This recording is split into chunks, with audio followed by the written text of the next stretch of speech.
Gracias por continuar en Diálogo Urgente. Para nosotros es un privilegio en esta fecha que nos imaginamos tenía varias propuestas para ir a programas de televisión y está aquí con nosotros la profesora, politóloga, doctora Rosario Espinal, con quien vamos a conversar por largo tiempo el análisis de lo que viene el domingo en la República Dominicana. Profesora, bienvenida a Diálogo Urgente.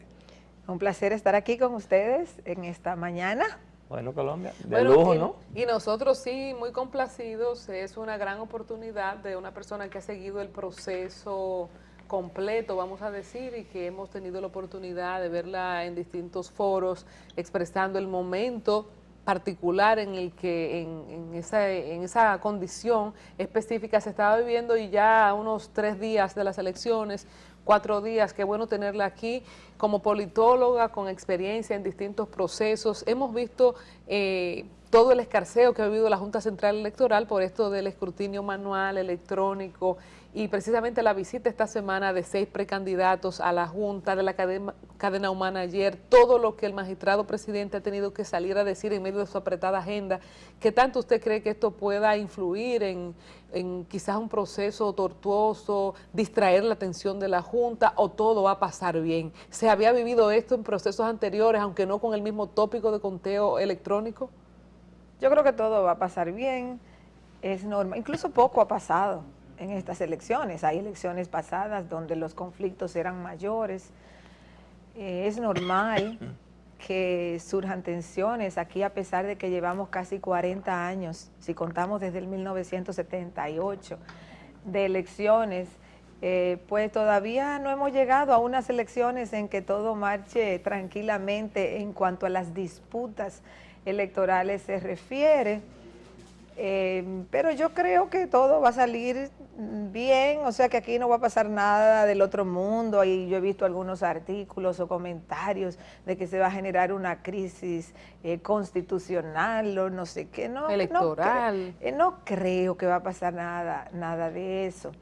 Así que eso es normal. Es importante que los partidos de oposición pues reclamen sus derechos. Estas son unas elecciones muy desiguales, en el sentido de que quienes participan, por un lado está el gobierno con muchos recursos económicos e institucionales, y por otro lado está una oposición fragmentada, débil, producto de una división del PRD. O sea, no podemos olvidar el contexto político en que se dan estas elecciones. Un partido reformista colapsado, ya que lo que tiene básicamente es un grupo de dirigentes que se la busca a ver dónde se coloca, un PRD dividido, con la franquicia del PRD del lado de Danilo Medina, inyectándole votos a la candidatura de Danilo Medina, y por otro lado un PRM articulado un tanto al vapor, que se ha logrado mantener una base electoral que pertenecía a ese gran PRD que tuvo este país por mucho tiempo. Y luego las otras opciones partidarias pues son muy pequeñitas, o sea que no podrían nunca competir con el PLD. O sea que en el contexto, digamos, de desigualdad económica, institucional, electoral, porque el PLD es el único partido ya con una base electoral estructurada, o sea, ya no quedan otros partidos con base electoral estructurada. Entonces, dentro de este contexto de desigualdad, pues yo creo que es importante que los partidos de oposición traten de hacerse presentes. Pero con la Junta, doctora. Bueno, es la única instancia es donde pueden ir, es el único escenario. Yo, con respecto al conteo manual y electrónico, lo que pienso es que aquí siempre se ha hecho conteo manual. Aquí todos los fraudes, y aquí hay un historial largo de fraudes, aquí todos los fraudes se hicieron con conteo manual. Pero hasta ahorita, hasta hace poco. O sea, aquí siempre se ha usado el conteo manual, y todos los fraudes, que son muchos, que se han hecho en este país, se hicieron con conteo manual. Entonces, que a mí lo que me sorprende un poco es que se quiera presentar ahora como el conteo manual, como la garantía del voto. Porque, mire, el que va a hacer el fraude, el que tiene el poder para hacer el fraude, aquí en este país, lo ha hecho a mano, siempre a mano, porque siempre se contó a mano. Bueno, digamos que se introduzcan las máquinas. Bueno, el que va a hacer el fraude lo va a hacer, porque el que hace el fraude es el que tiene el poder. Entonces, simplemente lo que quiero señalar para el récord histórico, vamos a decir, es que aquí los fraudes siempre se hicieron en elecciones donde se hacía conteo manual. O sea, el conteo manual no es garantía en sí mismo de nada. De transparencia. Doctora, hay un tema que lo tomaron, porque este país es de temas, el debate presidencial. ¿Va a tener alguna influencia? ¿Se va a reflejar en algo el hecho de que el presidente candidato Danilo Medina no asistiera? ¿Y en qué le puede beneficiar esto al que asistió? ¿Cómo usted evalúa lo del debate presidencial y todo lo que se debatió, valga la redundancia? Los debates televisivos lo ve un porcentaje pequeño de la población en cualquier país del mundo, excepto cuando se producen debates, digamos, muy interesantes, porque los candidatos son muy interesantes, porque hay una elección muy cerrada, pero es un público a fin de cuentas limitado. Yo pienso que el debate es un elemento importante en una campaña electoral. Así como hay spot publicitario, así como la gente hace caravaneo, mítines, mano a mano, todas esas actividades múltiples que se hacen en una campaña, el debate es un elemento dentro de ese menú, digamos, de prácticas electorales. Ojalá que en algún momento en el país pueda instaurarse un sistema de debate presidencial, porque sería una oferta más que se le hace a la población. Ahora, dicho esto, creo que tu pregunta es si ese debate va a influir. Yo creo que ese debate tiene escasa influencia en cómo la gente va a votar aquí, porque eso fue un momento puntual. Claro, los candidatos van a muchos programas. Ya la presentación de candidatos en diversos programas, pues sí puede tener ya un mayor impacto en cómo un segmento del electorado que sigue los candidatos, que ve los programas, que se sienta a reflexionar. El electorado reflexivo siempre es, en países como este, el electorado reflexivo es más pequeño. El electorado grande no es un electorado que se mueve por lo que vio en un programa de televisión necesariamente, a menos que sea un conjunto de apariciones que vayan acumulando un efecto. Doctora, en ese mismo sentido, usted planteaba ahorita el panorama electoral que tenemos de un partido en el gobierno que va a la reelección con su candidato y lo que sucedió con el PRD y con el Partido Reformista. ¿A qué atribuye usted que en el caso de los partidos pequeños o minoritarios no hayan tenido un crecimiento, un posicionamiento para esta época de gente que viene luchando, como por ejemplo Guillermo Moreno, que no sé, mi percepción es que en vez de quizá proyectarse, se ha gastado un poco? ¿Por qué no hemos podido ver una figura nueva de los partidos pequeños quizás que puede entrar en competencia, aunque sea en competencia de proyección? Que eso es como la ley de la gravedad. En política electoral, en un país que se ha caracterizado por grandes formaciones partidarias, la República Dominicana viene de una historia de 50 años, con altos y bajos, de grandes partidos, de grandes formaciones partidarias, con grandes líderes, con gran capacidad de acumular votos, y esos tres partidos fueron el Reformista, el PRD y luego el PLD, que se cuela en un momento en que ya comenzaba a resquebrajarse el Partido Reformista y que el PRD enfrentaba problemas de gobierno en sus primeros 8 años. En ese contexto es que surge el PLD y se cuela, digamos, como partido que crece. Balaguer le transfiere su base electoral al PLD. Y básicamente es con esa base electoral del balaguerismo que el PLD echa para adelante. Ya en el gobierno pues comienza a solidificar una base propia. Entonces, este es un país de tradición de partidos fuertes. Todavía queda uno. Mientras quede uno, es muy difícil que fuerzas dispersas en la oposición puedan ser realmente competitivas. Si aquí colapsara todo el sistema partidario, es decir, supongamos, colapsa el PLD, llega una crisis económica de magnitud a este país, que se lleva, arrasa con el PLD, la crisis económica te saca el PLD del poder. Si eso ocurriera mañana, aquí no hay alternativa partidaria muy fuerte. Entonces ahí se crearía un espacio para que algunas candidaturas que no han crecido quizás puedan crecer o aparezca alguien nuevo. Pero el sistema de partidos aquí no se ha desarticulado. Aquí han colapsado partidos específicos. ¿Y quién se ha convertido en el recipiente de votantes? El PLD. Cuando el PLD registra en las encuestas un 60, un 58, un 55, esos números, no es solo obra y gracia del PLD ni de su gestión de gobierno. También es parte de que los votantes se mueven en esa dirección. Ahora, de parte de los partidos, en estas elecciones hubo 3 apuestas, vamos a decirlo así, o 3 supuestos que hicieron los partidos. Danilo Medina y el PLD, pero con Danilo Medina a la cabeza, apostó a construir una supermayoría electoral. A eso apuestan, para eso trabajan.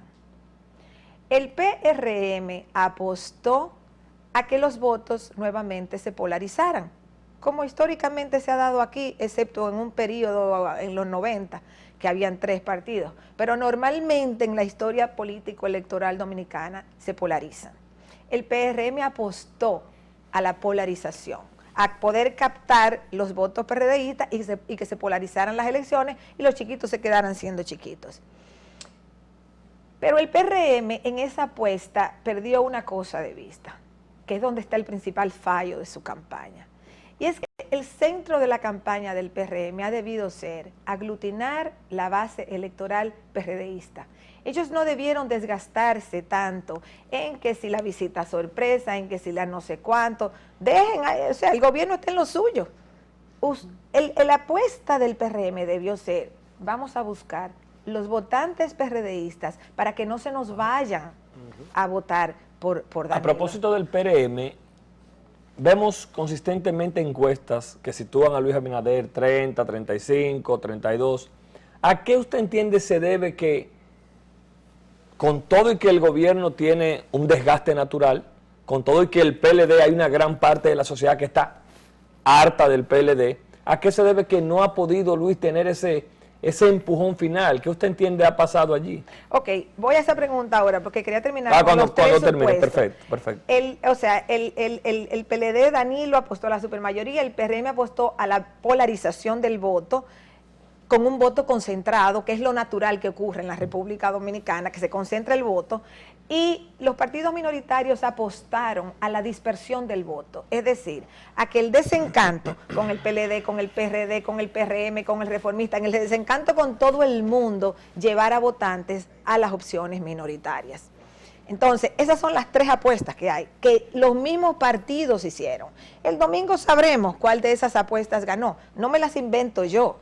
Fueron las apuestas que hicieron, los supuestos que tenían estas organizaciones partidarias. Entonces el domingo vamos a ver cuál de esas apuestas o estrategias, yo no la voy a llamar estrategia, en el caso del PLD es estrategia, en el caso de los otros 2 fueron supuestos o apuestas. Entonces vamos a ver qué pasa en ese sentido.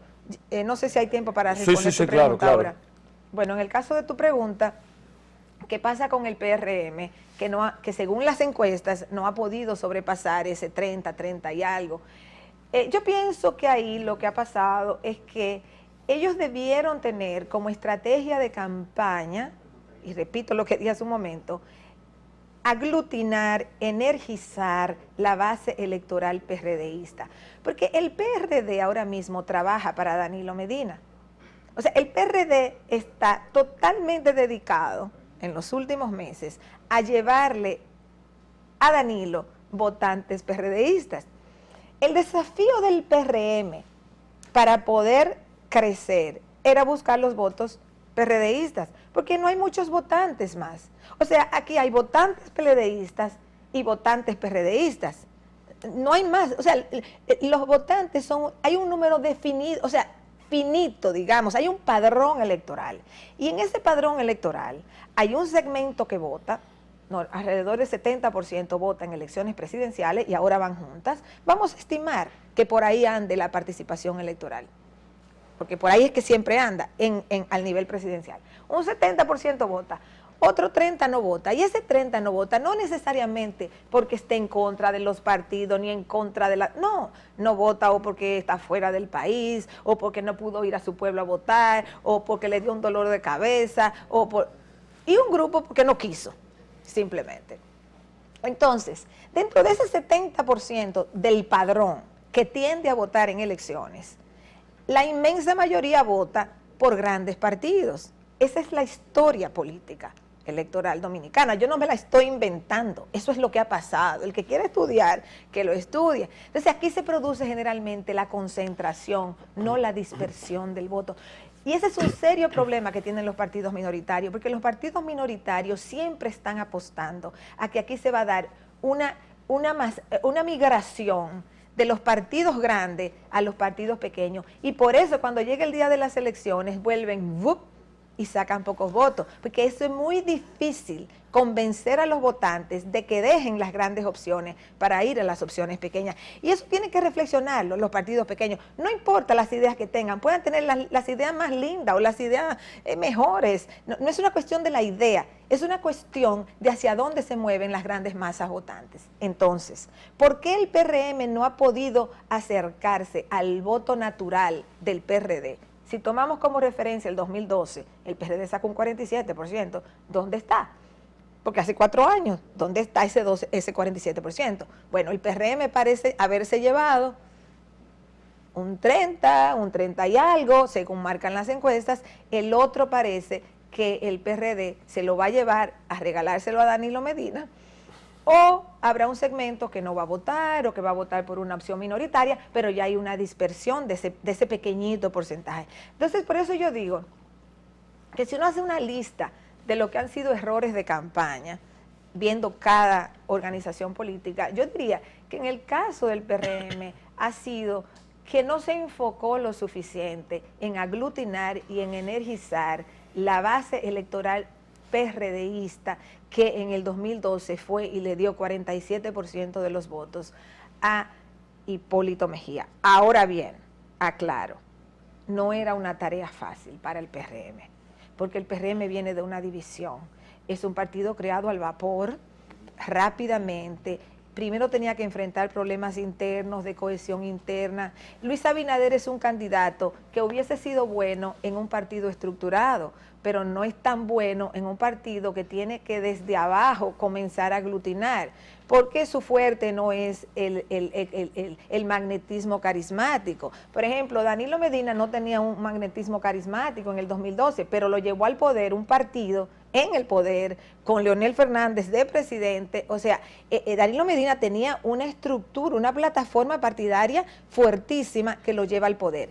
Desde el poder es que Danilo Medina construye una sociedad con una relación con la sociedad dominicana. Yo recuerdo que después, cuando Danilo ganó las elecciones del 2012, yo escribí un artículo titulado Danilo Medina y el yo político, donde yo planteaba que él, a pesar de que había ganado las elecciones, no tenía una relación fuerte con la sociedad dominicana, y su desafío era construirla, porque si no su presidencia se caía. Él se dedicó a eso, o sea, él se dedicó a construir esa relación con la sociedad dominicana, y a partir de ahí, y él usó diferentes estrategias que ahora no hay tiempo de explicar, pero él se fue por ahí. En el caso del PRM, yo insisto, su desafío ha sido aglutinar, energizar la base PRDista, y el domingo sabremos cuán lejos el PRM llegó en lograr eso o en no, porque el PRM no le va a quitar votantes al PLD, ni el PRM le va a quitar votantes a Guillermo Moreno, ni a la Fuerza Nacional Progresista. De ahí sus votantes tienen que venir de la base del PRD. De la base PRD. Doctora, vamos a conectar con Iván Fernández, que tiene una pregunta para usted. Doctora, el PLD, como usted mismo ha dicho, ha trabajado para una supermayoría. Si Danilo Medina sale el ganador de esta contienda, 60, 65, 70% del electorado, pero no ganan los 32 senadores o no ganan 100 diputados. ¿Habrá fracasado el proyecto del PLD o no?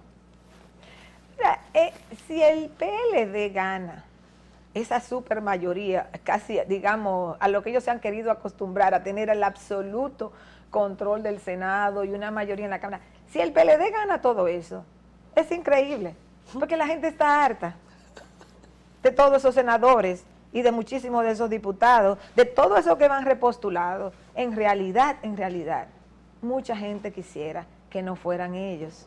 O sea que, cuando uno se pone a ver el escenario electoral, es increíble si el PLD logra Doctora, que esa quizás supermayoría. en una interna esa misma gente no hubiera pasado, pero como todo el mundo se religió con el acuerdo. Exactamente, o sea, para cambiar la Constitución le dan el derecho Pero a la le va entonces a postulación. beneficiar, le puede beneficiar a esos senadores la presencia de Danilo Medina en la boleta. Totalmente. O sea, ahí va a haber lo que llaman un efecto cóctel. Se salvaron. O sea, es el efecto en que el alto nivel de aceptación de la candidatura presidencial tiende a tener entonces un efecto favorable a niveles de abajo, donde ya la gente no está tan entusiasta. O sea, realmente hay cantidad de senadores. Yo he oído muchas personas en distintas provincias del país Y decir diputados que no quieren votar por los senadores del PLD. Pero ¿cuál es el problema que tienen? O sea, porque podrían votar por un senador de otro partido, las boletas van a ser separadas, pero para muchos votantes, digamos, el votante que no es tan crítico, entonces hace así y marca la boleta, por ejemplo, del PLD. O las ofertas de la oposición quizás no son tampoco tan atractivas y ahí viene un dilema, o sea, de que mucha gente no sabe qué hacer. Y el con otro nivel tema de los congresional. diputados, que a veces uno quiere un diputado, pero no quiere el senador. Doctora, vamos a conectar con nuestro compañero Víctor Almonte, quien también desde nuestro set tendrá una pregunta para usted. Claro que sí, muy buenos días, doctora, qué bueno tenerla con nosotros en esta recta final antes de las elecciones. Hace un momento usted hacía un análisis sobre la permanencia de los partidos políticos, pero hemos visto que estos partidos, sobre todo los llamados mayoritarios, han faltado o faltaron a sus procesos internos por confirmar personas, por no hacer en la mayoría de ellos elecciones internas. ¿Podemos hacer una lectura o un análisis de cómo esto afecta al sistema partidario en la República Dominicana y qué podríamos esperar de autoridades, de ser electas, autoridades que a lo interno de su agrupación faltaron a procesos, no faltarían a procesos al momento de ser confirmados en estas posiciones? Mira, este es un sistema partidario díscolo ahora mismo, porque el sistema, o sea, los partidos principales, dos de los partidos principales, que han sido tres, se han ido desestructurando. Al desestructurarse, viene todo un reposicionamiento de fuerzas. Agregado el hecho de que aquí hay muchos partiditos pequeños. Van 26 partidos en estas elecciones. De esos 26, 15 van en alianza con el PLD. Esos partidos pequeños que van en alianza con el PLD, básicamente tienen un objetivo económico, o sea, recibir beneficios de un partido que tiene inmenso poder desde el Estado. Entonces, hay 5 que van en la alianza con el PRM y los demás van independientes. Pero dentro de eso hay lo que se llama el transfugismo.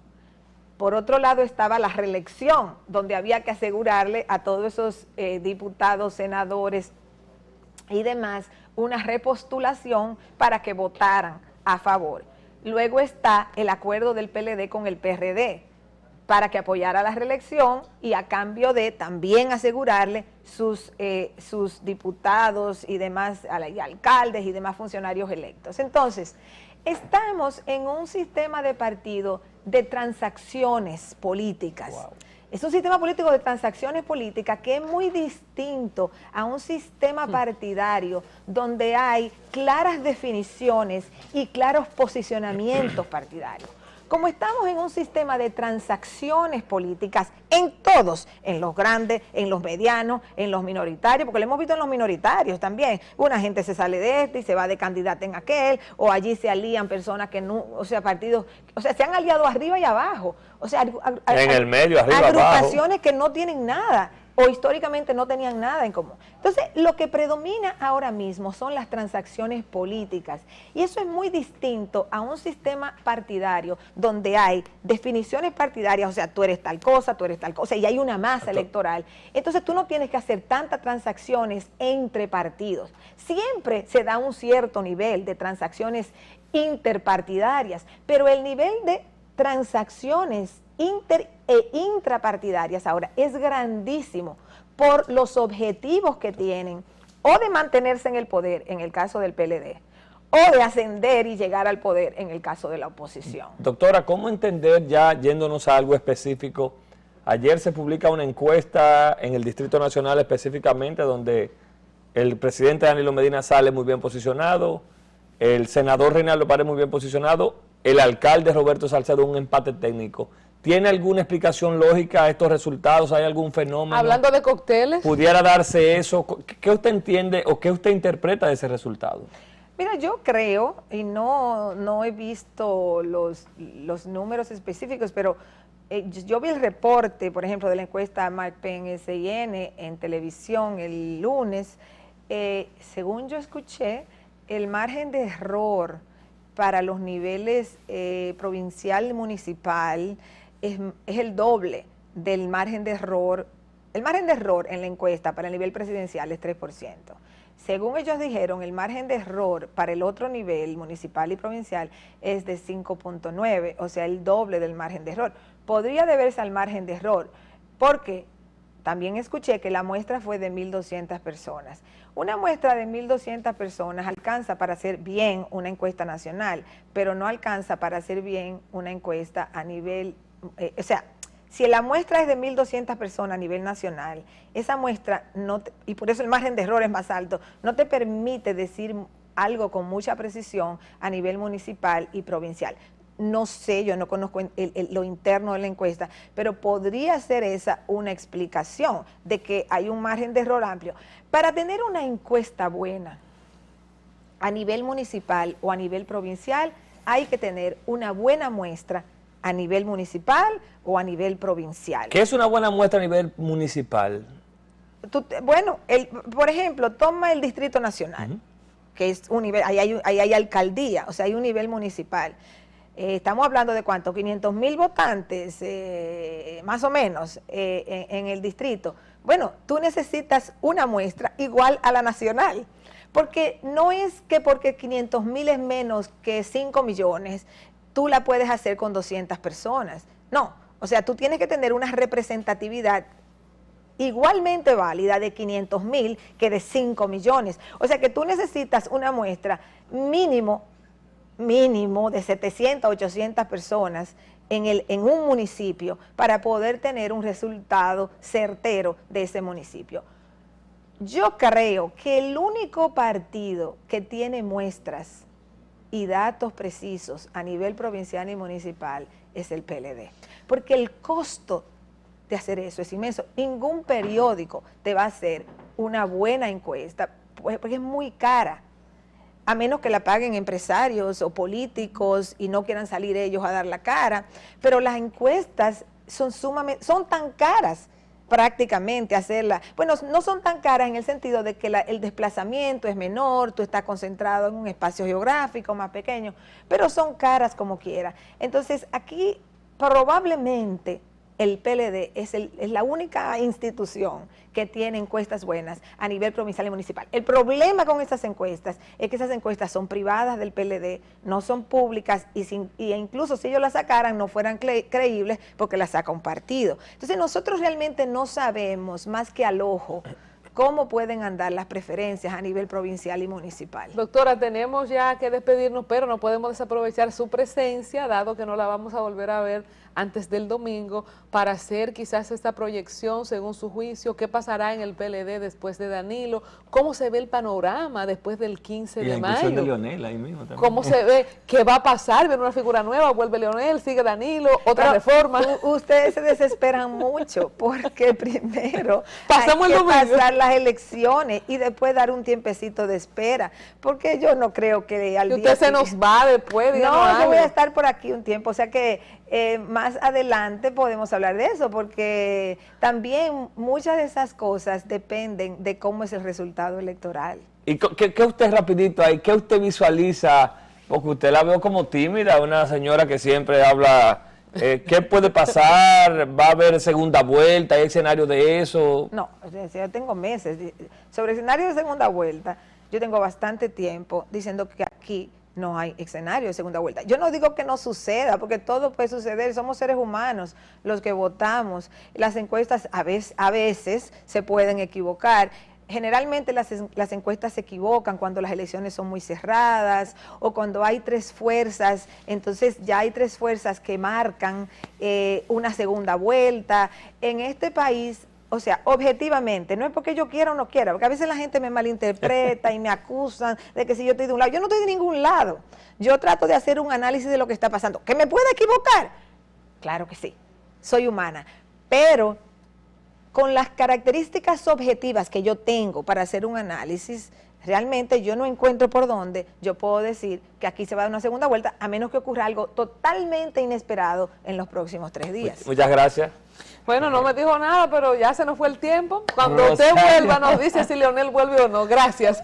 Rosario Espinal, politóloga, estuvo con nosotros analizando todo lo que ha acontecido y va a acontecer según sus estudios, sus análisis en la República Dominicana a partir y hasta el domingo. Ustedes no se muevan, que ya regresamos con la parte complementaria de Diálogo Urgente. No se vayan.